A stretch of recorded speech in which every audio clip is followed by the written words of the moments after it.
Cue dramatic piano chords, rapid cuts of Meghan Markle at glossy charity events, smiling as cameras flash, Meghan with children in Nigeria radiant, Meghan on stage with powerful women commanding, Meghan front and center, always, cut, to Prince Harry alone, at Invictus, scanning the crowd, at the polo match, silent, at a summit, surrounded by strangers, then shift tones, a soft lens, Meghan in her Montecito kitchen, arranging a charcuterie board like royalty, red, white, and blueberries perfectly patriotic. She giggles. A subtle brand placement glimmers in the corner, voiceover fades in. What if Meghan never planned to stay? Cue suspenseful pause. Then, a jarring smash cut, drone footage of their $14 million mansion, clips of Archewell press releases, headlines, flash, Netflix deal collapses, Spotify ends contract, rumors swirl. Then one line punches through. She'd leave Harry tomorrow. Meghan Kellethan another rumor. Elon Musk. And Meghan Markle. Is it a fantasy? Or a plan? A brand built on royal roots without the royal baggage? Beat. Slow zoom on Harry. Eyes down. So, is this the end of Meghan and Harry? Once upon a time, the world was obsessed. May 2018. A royal wedding watched by 2 billion people. An American actress. A British prince. A gospel choir at Windsor. A tiara borrowed from the Queen. The world didn't just watch, it believed. Meghan Markle and Prince Harry weren't just a couple. They were the face of a new monarchy, diverse, modern, relatable. When they stepped away from royal life in 2020, they promised freedom, truth, and impact. Service is universal. That's what they said. But what followed looked more like Hollywood than humanitarianism. Meghan launched a Spotify podcast. Harry released a memoir. Netflix signed them to a $100 million deal. Archewell became their new mission, a mix of content, compassion, and corporate branding. But behind the scenes, the cracks were already showing. Spotify dropped them. Netflix quietly shelved multiple projects. Public interest waning. Even the paparazzi seemed bored. And then came the polls. In the US, their popularity plummeted. In the UK, rock bottom.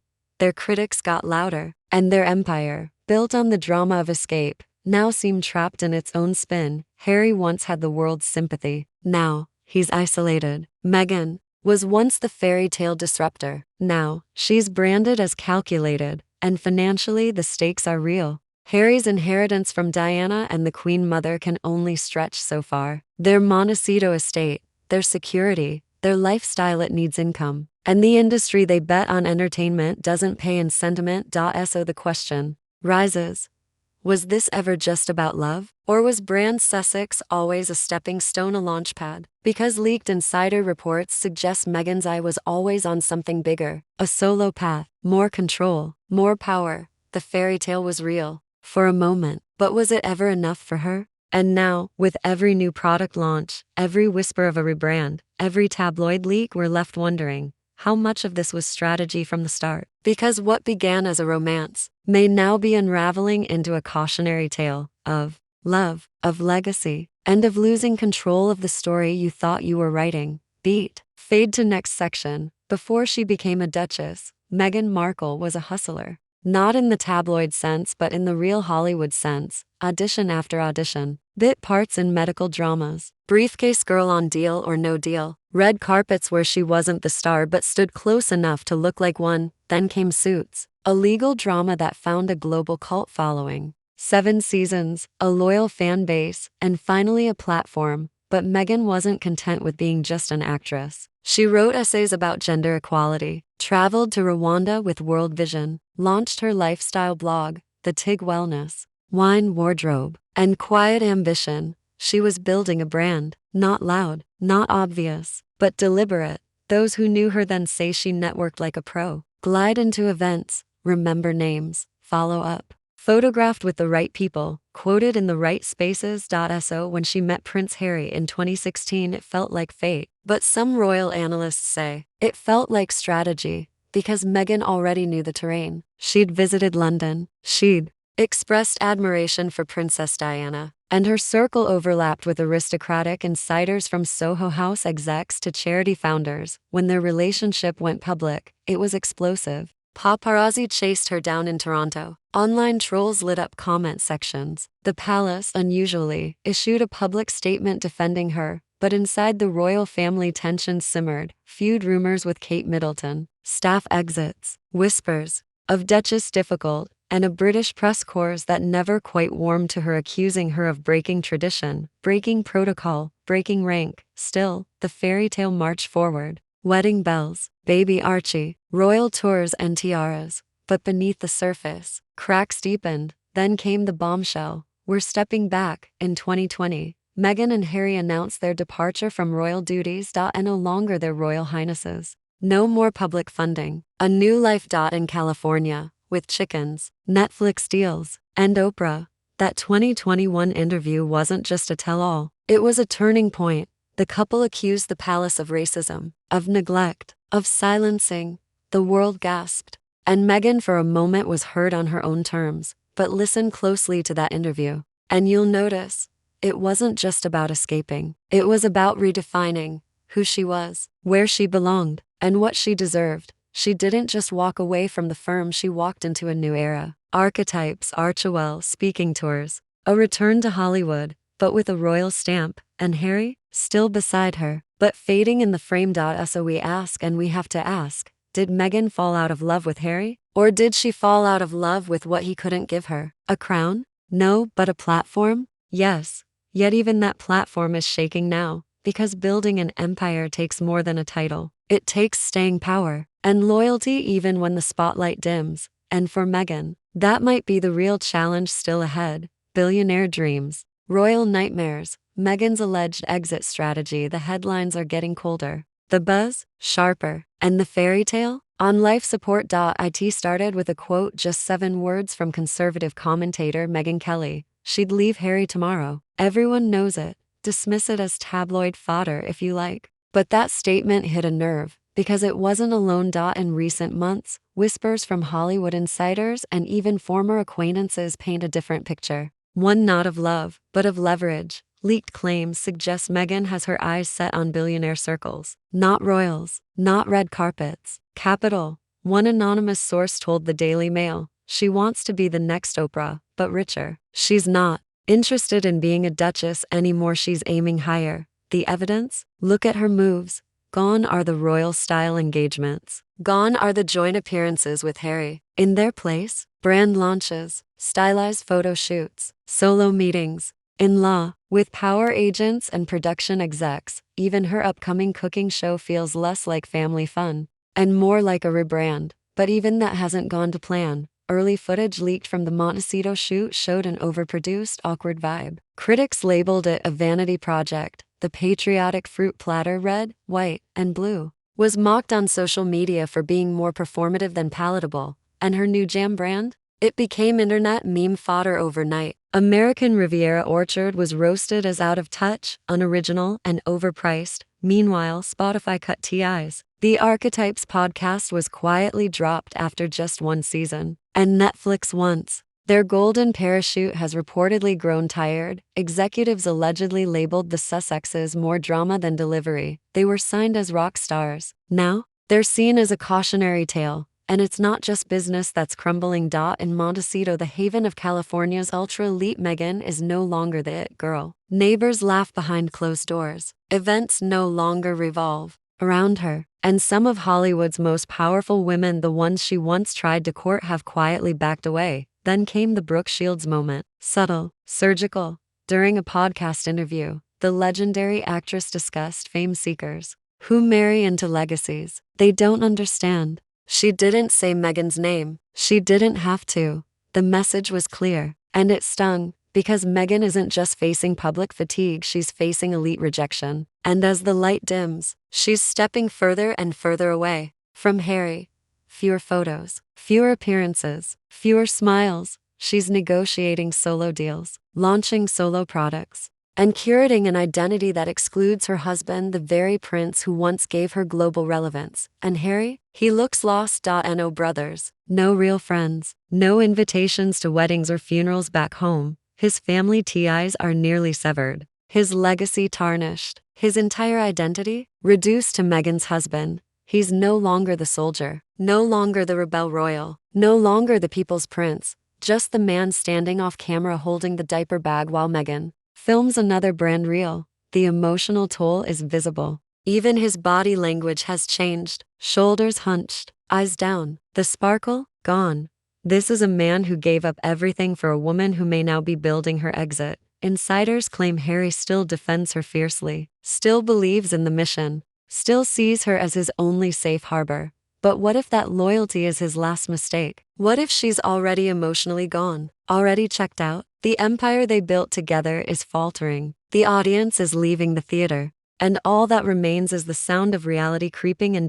So we ask the unspoken question. It was just a rumor, a whisper, one headline in a sea of celebrity chaos. Elon Musk and Meghan Markle. Sources say the two have been quietly in touch. It sounded absurd at first, but in the age of algorithms and aspirations, absurdity can mean everything. Because this wasn't just a tabloid blip. It was a shift in tone. Podcasts picked it up. Media analysts dissected it. Suddenly, people weren't asking if Meghan was leaving Harry. They were asking who she was aiming for next. Enter the billionaire fantasy. Not royalty but real power. For years, Meghan was cast in the princess role. The fairy tale wedding, the palace drama, the tiara.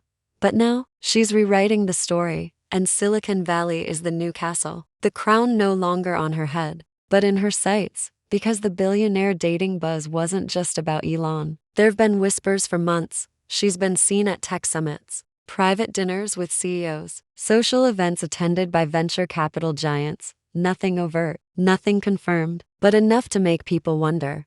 Is Meghan networking up again? And if so, where does that leave Harry? Because in this new version of the narrative, he's no longer the prince. He's the prop, the man left holding the camera. Or worse, left out of frame altogether. Body language experts have sounded the alarm. At public events, Meghan leads. Harry follows. She leans forward. He stays still. She reaches for the spotlight. He waits for her to return.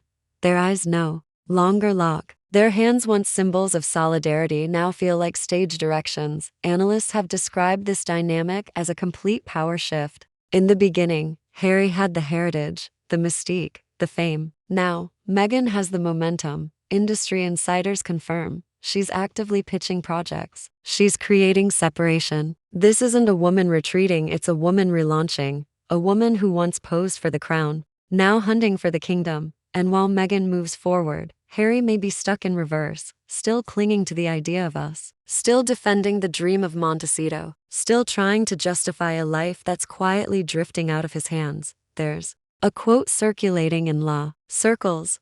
Meghan will always land on her feet, but Harry's still learning how to stand without her. It's cruel, but it might be true. Because if Meghan is already looking beyond this marriage, if she's laying the groundwork for a new chapter, then Harry may be the last one to know. He gave up everything for her, his home, his family, his title, and now, maybe, his place beside her.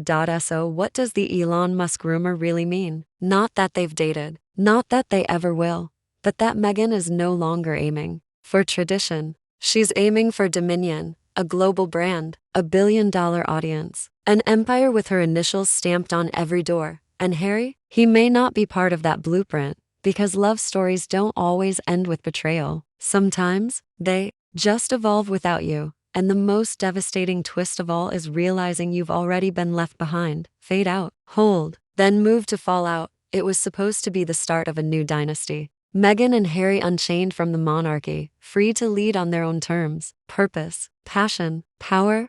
But now, the House of Sussex is showing deep fractures. And this time, the cracks aren't cosmetic, they're structural.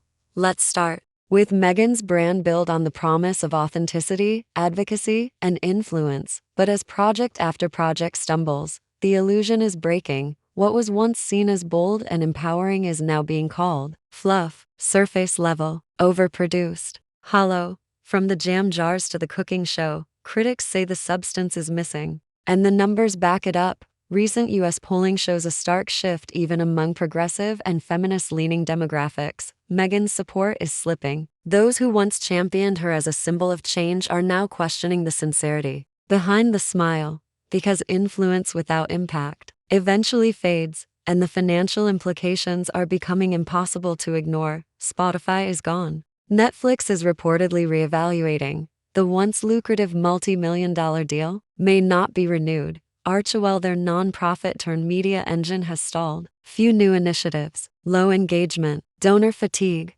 The empire they dreamed of is wobbling, not just because of bad press but because of diminishing relevance. In Hollywood, perception is currency, and Meghan's has been devalued. Where she was once the guest of honor, she's now the elephant in the room. Insiders say elite hosts hesitate to extend invitations. Big-name actresses and producers see her as risky, a walking headline. Too much drama, too little return. And when Hollywood turns, it turns fast. The very circles Meghan longed to be part of are quietly shutting their gates. And across the ocean, the royal family's silence speaks volumes. No olive branches, no invitations, no official statements. They've moved on, closed the door, not out of malice but out of strategy, because the monarchy survives on stability. And Meghan and Harry in their current form are the opposite of that, which leaves us with Harry, the boy who once walked behind his mother's coffin, the prince who said I had no choice,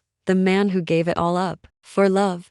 Now, he's adrift. No clear purpose, no royal role, no real foothold in Hollywood. Even his marriage, the one anchor in all of this, now feels unsteady. He's become a symbol of quiet pain, a man without a kingdom, without a cause, and maybe soon, without a partner. You can see it in his face at public events. The hesitation, the detachment, the way he waits, always a step behind, and perhaps the most heartbreaking part, he may not even realize it's already slipping away, because when the world's applausizo. What if this was always the plan? What if Meghan Markle already won the fame, the royal title, the global platform? She married into the world's most exclusive institution, rewrote the narrative, and walked out with the spotlight still following her. From Buckingham Palace to Beverly Hills, all without bowing to anyone. Mission accomplished? Because now, she's not acting royal. She's going rogue. No protocols, no palace courtiers, no queen to answer to, just brand Meghan, curated, controlled, and quietly calculated. She doesn't need tiaras anymore. She has trademarks. She doesn't need titles. She has algorithms. And the ultimate irony, the woman who fought to escape the monarchy may now be building her own. One deal, one domain name, one rebrand at a time. So we have to ask, was Harry ever the goal or just the gate? A stepping stone to a higher tier of power? Or is this all just noise, tabloid whispers designed to vilify a woman who dared to want more? Because when a man climbs the ladder, he's called ambitious. When a woman does it, she's called something else entirely. Maybe Meghan's just doing what generations of men have always done, only in heels, with better lighting. But if that's true, where does it leave Harry? We end not with answers, but with a feeling, a still image. Harry, standing alone at a public event, smiling softly, but his eyes searching for something or someone. No Meghan, no children, just flashbulbs and polite applause. The prince who traded castles for cameras, and may now find himself entirely alone, because sometimes the crown doesn't fall. It just gets passed to someone who knew how to wear it better. Fade to black, and